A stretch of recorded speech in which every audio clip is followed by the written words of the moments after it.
এই টেবিল ফ্যানটি কাস্টমার বলে গিয়েছিল টেবিল থেকে পড়ে গিয়েছে, কিন্তু আমি খুলে যখন দেখি কয়েলের সাইডে রোটার লেগে গিয়ে শর্ট সার্কিট হয়ে পুড়ে গেছে কয়েলটি, স্টার্টিং কয়েল।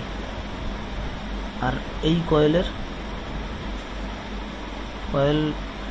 স্টার্টিং কয়েল কোম্পানির টার্ন দেওয়া আছে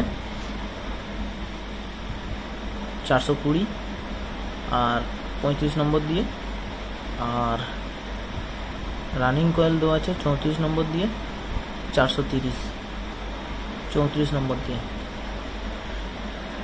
আর আমার ডাটা স্টার্টিং কয়েল 460 35 নম্বর, আর রানিং কয়েল 34 নম্বর তার দিয়ে 430 টার্ন দেওয়া আছে।